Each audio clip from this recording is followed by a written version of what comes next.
So today we're gonna be fixing this Miata.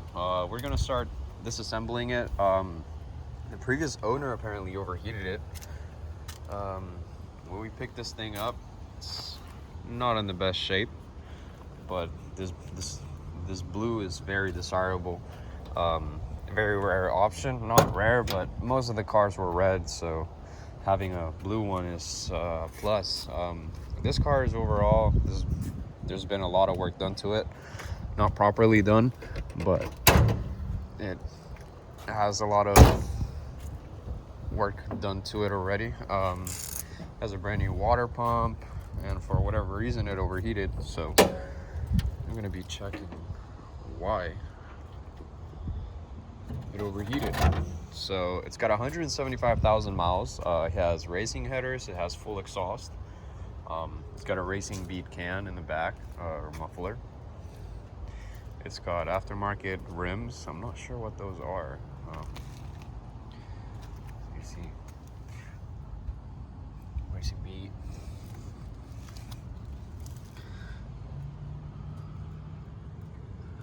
We have aftermarket rims. Those are a little bit scratched up, but overall they're in pretty good shape. I should wash the car before it starts taking it apart. But we're gonna just get straight to it. So what this car needs basically is, I'm guessing, a head rebuild. Just take out the head gasket, put a new one in. That's what I'm guessing. Obviously it was overheated, so that's the first thing you would do. So I'm gonna start taking it apart, I guess. I mean, whenever I checked it, this thing was empty, so there's no water in there at all, which is not good, but we can fix anything. So I mean, there's this electro fan that's just kind of sitting there, and it's got this janky wire going to the back, and it's got like a switch that turns it on. It also has that switch in the center console. That's for the electro fan. And it's obviously it's a stick, so that's a plus. I wouldn't have bought it if it was an automatic. They're not worth it. How would you get a Miata if it's an automatic, right? Like that car. Just kidding. The car is great. This is basically like the German Miata, which is an amazing car. The video should be coming out soon for that one. Definitely will be coming before this one, so but yeah, I mean, I'm gonna start tearing it apart. I'm actually gonna take out one of the plugs, or all of them, just to be sure. It sounds like it has no compression. Obviously you can tell the timing chain is on, or the timing belt. So I thought maybe it was just a bad just apparently the guy just put that belt in. All I thought was maybe it snapped, but I can clearly tell it's not snapped, so sucks. It actually needs a head rebuild. So what we're gonna be doing is basically changing out the head gasket, getting the head resurfaced, and hopefully the valves are not in bad condition, so we don't have to relap them. But yeah, we're gonna get started on this thing. It's a clean little Miata. I've worked on these before. I've done brakes to them, exhaust, even a cutout. I've installed the ECUs. I've done a belt replacement. I've done all sorts of stuff. So I'm very experienced with Miatas. So this would be a fun little project. So let's get started. Got my tools in the trunk of the car. I should have brought my my GoPro. But it's actually inside the shops. I'm gonna get started. Not waste any time.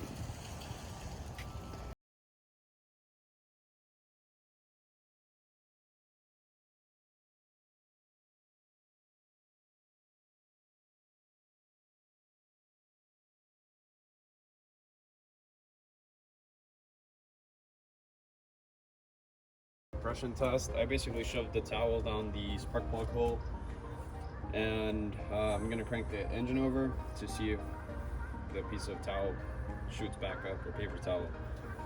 So let's give it a try.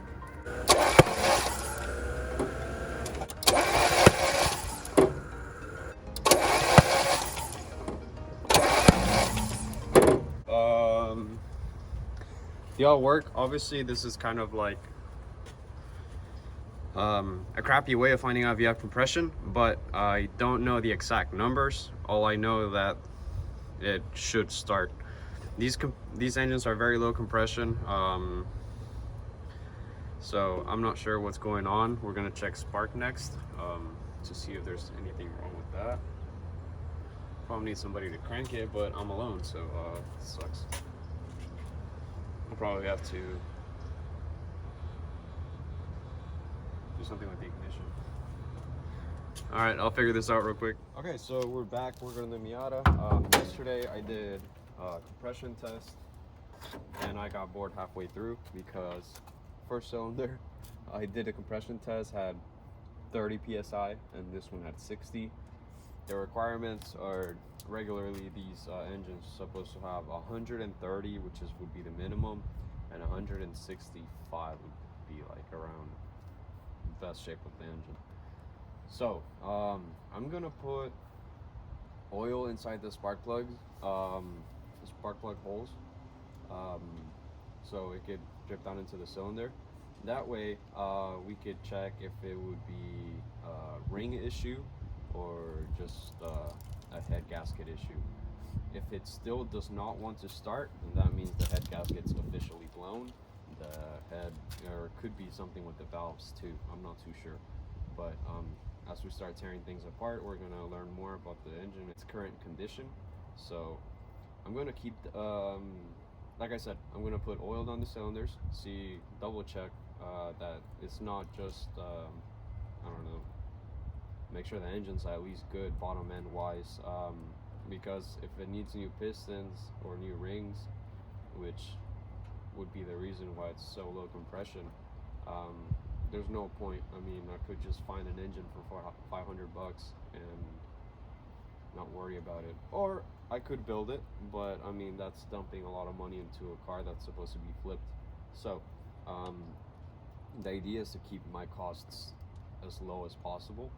So what we're gonna do is obviously throw oil down the spark plug holes, so it drips down into the cylinder. That way, the coat of oil that would go on top of the piston would seal it enough to the point where it would make more compression.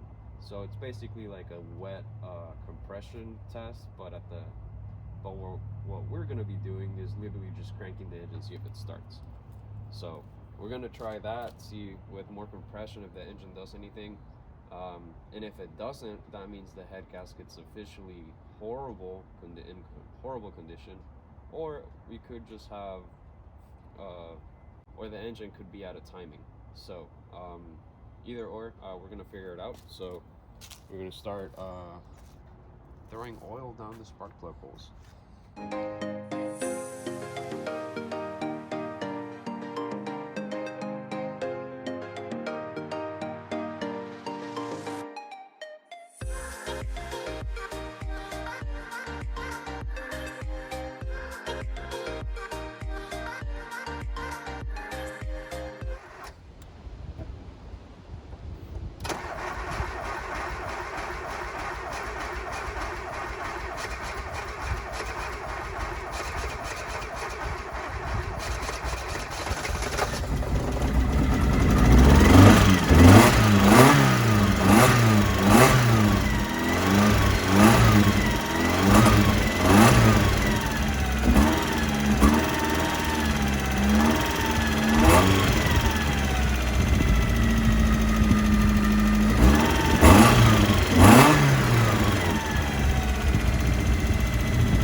Oh wow, okay, well, it started.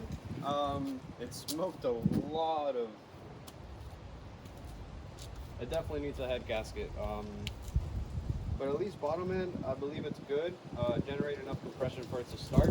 Obviously, smoking a lot out of the tailpipe because there was oil inside the cylinders, and it's smoking out of the radiator because the head gasket's blown. So definitely just needs a head gasket, which is great. It'll be easy to fix it. So let's not lose any more time and let's start tearing this thing down.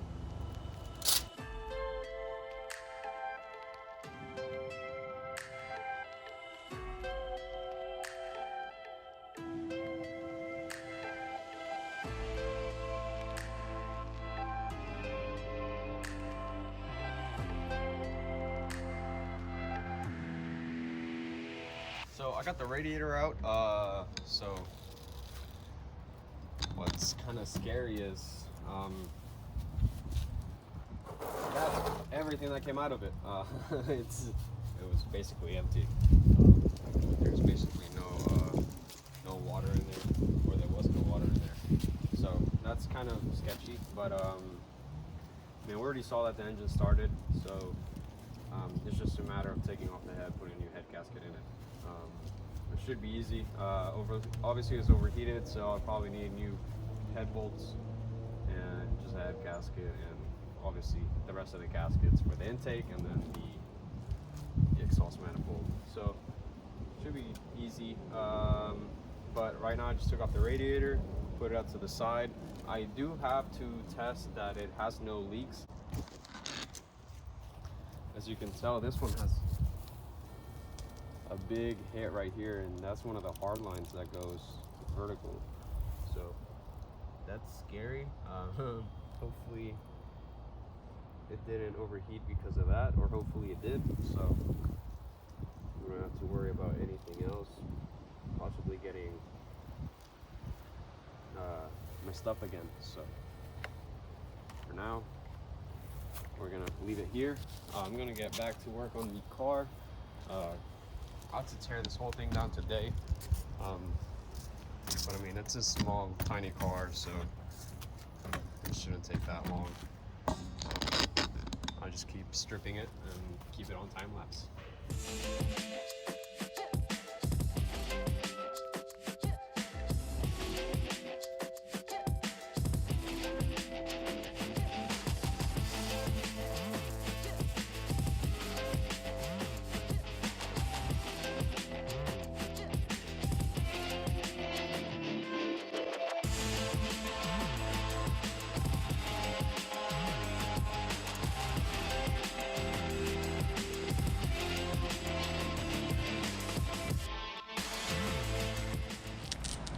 Okay, so I got the intake manifold off.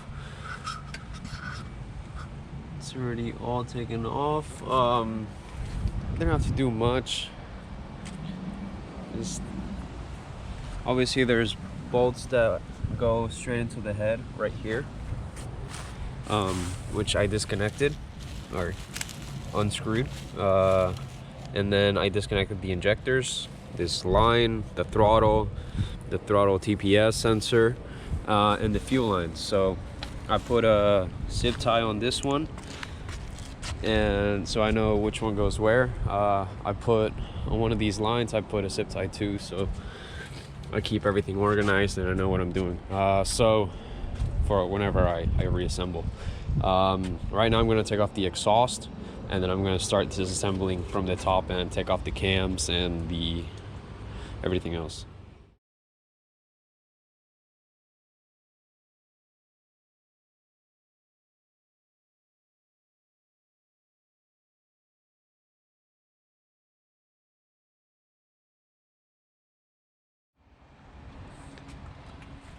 Yeah, so as you can see, we got the exhaust headers unbolted, got them backed out, and then I already took off the valve cover. These cams look to be in great shape. I guess they kept up with the oil changes and whatnot. There's a little bit of scoring on them, but it's not horrible. I'm gonna loosen up the alternator, get that belt loose, take off the water pump bolts, and so I can have access to removing this this belt. Either way, I should be able to take this bolt out and then just back out the one of the cams, and the belt should come right out.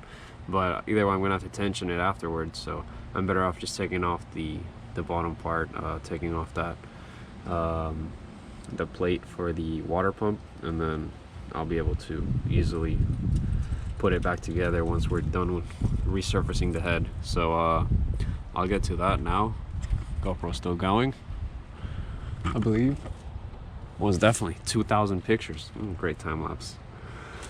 And actually, this thing had a problem where the water, this pump was not aligned, so I'm gonna have to check that out once we get the head resurfaced, before slapping them back together. So we have AC in the car too. Apparently the previous owner fixed all the lines. He did a lot of work to it and eventually gave up once the head gasket blew. So my luck. Hopefully we'll see if everything was up to, like he said, working.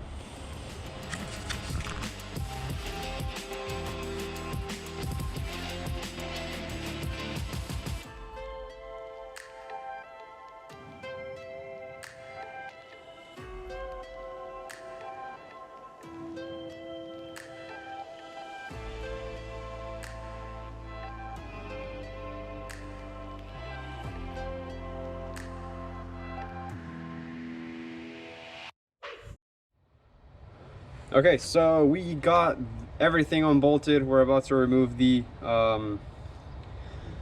head. Hopefully we have zero issues. I forgot this one hose clamp on the front. So once I remove this one, it's going to be fully free. I believe I unbolted everything already. All the grounds, all the crankshaft position sensor already disconnected. So I believe we're ready to remove everything off the top, at least.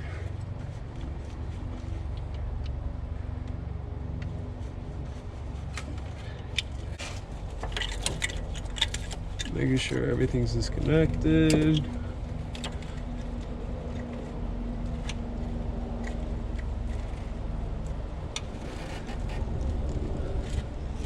There's one sensor I'm missing back here, which I have no clue what it is.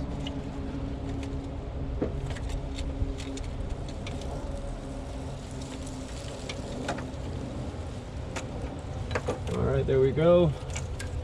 So the head should be ready to come out.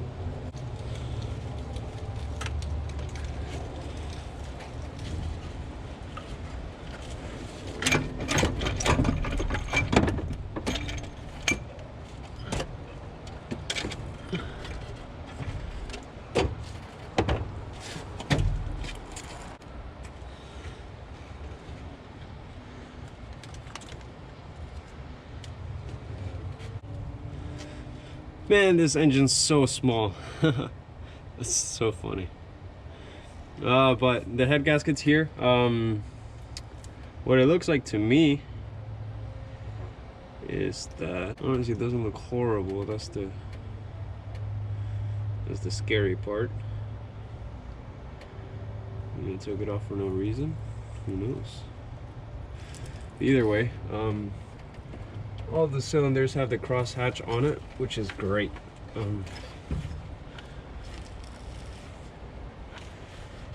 The bottom end looks amazing. It looks in great shape, so that's good. The head off. I believe I found the issue why this thing overheated. Obviously this goes on the back of the engine block, and this thing was broken, and that looks to be like a water line, just basically should have been plugged off, but they put like a rubber boot on it, and I believe that's where most of the coolant fell out of. So sucks, but that's why this engine blew. I'm gonna be removing the cams and other accessories that we do not need. So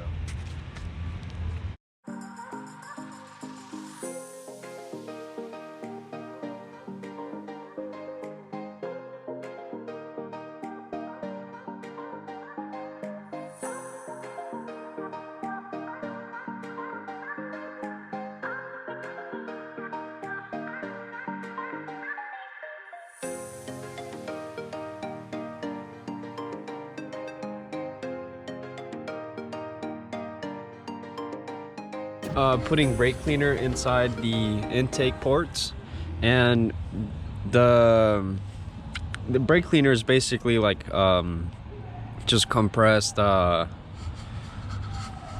acetone. So like with this way, or if you put gas in here too, you could check your valve and if they're sealing or not. And clearly, as you can tell, these are okay. They leak regardless. As you can tell right there, it's building up, building up, building up, building up, and then now it's kind of dripping. But this one, as soon as I start pouring it in, it starts pouring immediately. So I know these valves are bad. They need to be resealed. Same with this one, you can tell it's kind of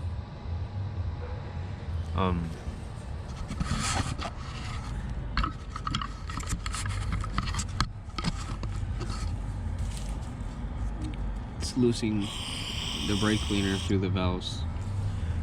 You can tell it's flowing down, and then this back one is horrible too.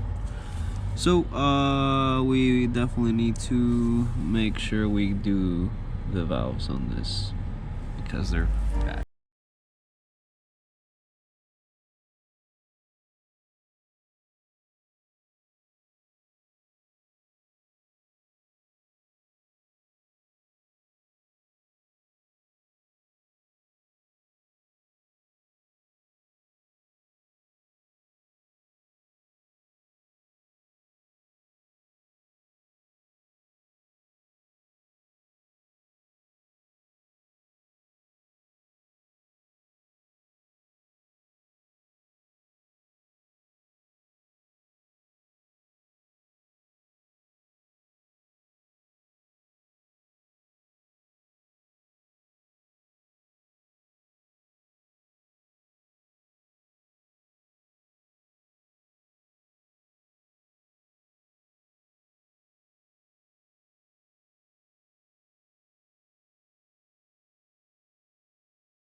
Conclusion for the Miata. This car has seen better days. I put everything up. I got the head of my car, and we're going to be getting it resurfaced. I'm going to be redoing the, have it in this box back here, but so we ended up getting, so we ended up figuring out, or I ended up figuring out that obviously you saw on the video the valves were leaking, so that means that they need to be relapped, and hopefully it's not because the head has I mean, the head's probably warped like crazy, so hopefully we can get it resurfaced. I can get it all that relapped, and it'll be like new, hopefully. Like I was saying, the head might be extremely warped, therefore hopefully it's salvageable. Hopefully there's no cracks in it. Hopefully we can just resurface it and then put new not valves, but just basically rebuild the head overall. Put new gaskets in it and put new head gasket, new valve seals. Basically make basically redo the whole top end. So, I'm trying to get this thing done quickly and cheaply, so spending the least amount possible, because we did pay a decent amount for it, so still trying to make some profit out of it. But either way, it's going to be built properly and assembled properly, and it's going to be a ripper.